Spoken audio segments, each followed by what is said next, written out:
It happens in almost all the religions that people follow religion without truly examining the underlying scriptures.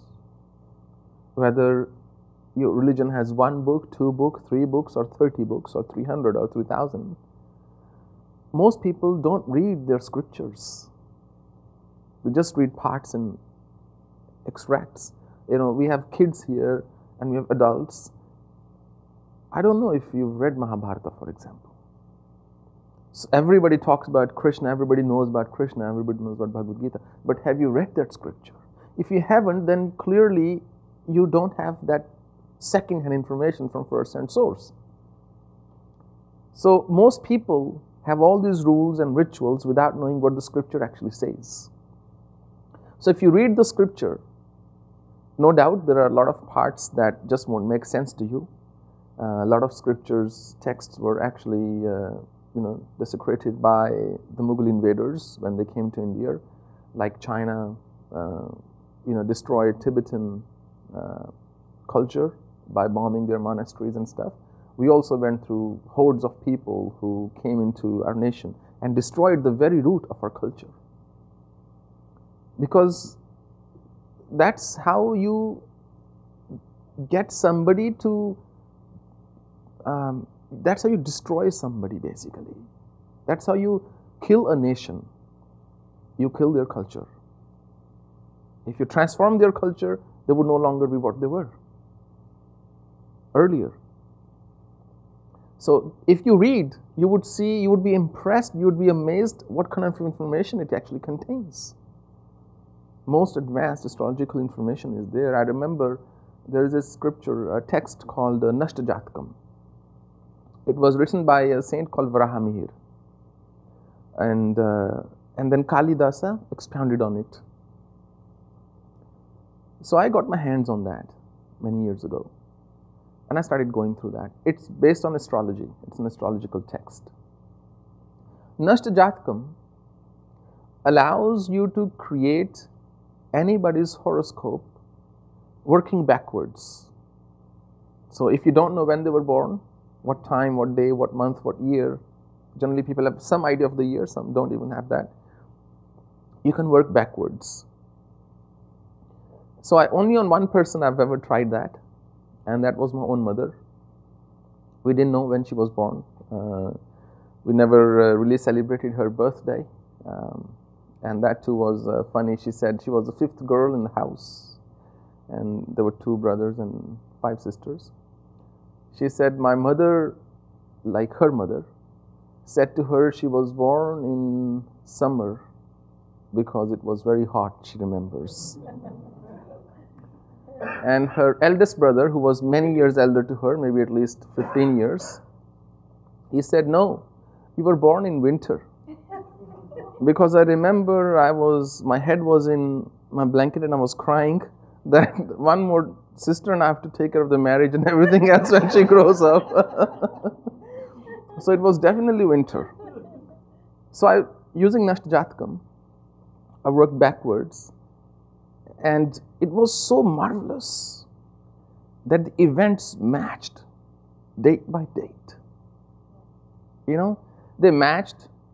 So first, as we were working backwards, I said to her when I was born, she should be on the first floor, this is a face direction, so many people in the room. Yes, when sister was born, that was the condition. When brother was born, that was the condition.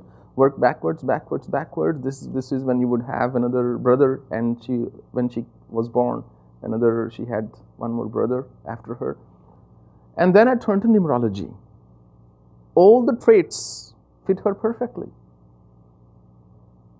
And the physique, the skin complexion, the body structure, and all the other things match. Now this was designed, this science, I don't know how long ago.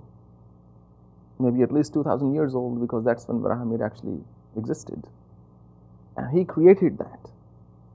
So it's like taking a theorem of maths and solving, either taking the left side or the right side, and you still arrive at the same conclusion.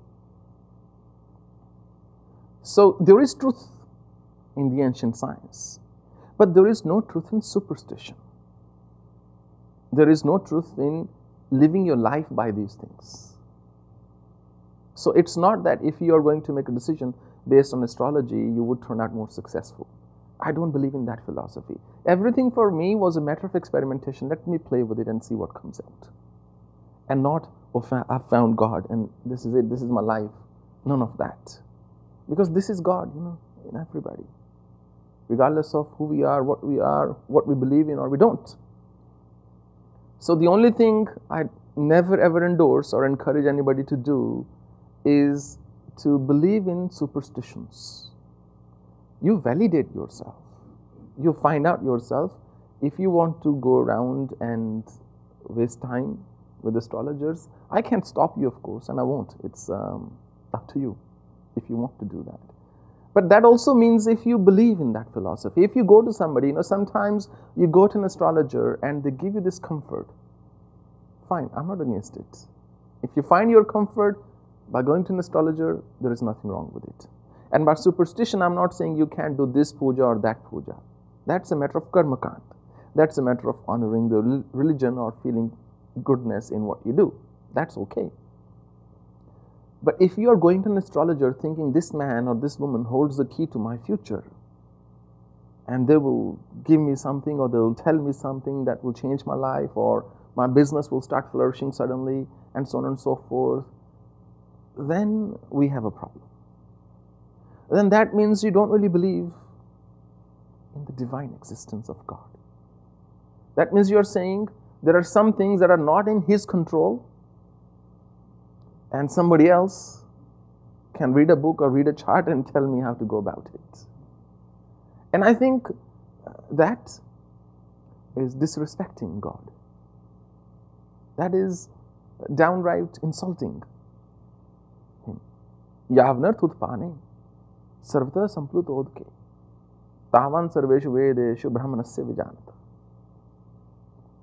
When you find the ultimate source, Krishna says, then you no longer have anything left in the tiny streams here and there. When you find an ocean of, let's say, fresh water, why would you be concerned with a tiny source here or a tiny pond there? You say, I'm sitting next to an ocean, I don't have to worry about small things. The only thing we are responsible for is leading a good life with compassion and love in our heart and doing the right thing. Is there anything more you can really do? I don't think so. Nobody can. That's all we can do. To do what we know how to do it right. To do it in a virtuous manner. And everything just falls in place, and nothing ever perishes in existence. All things we have ever said, all things we've ever thought, all things we've ever done will eventually catch up. They'll all come together and make you who you are, and make you feel what you feel, and produce those people around you, those circumstances, those situations that are around you because of your karmic field that we create and irrigate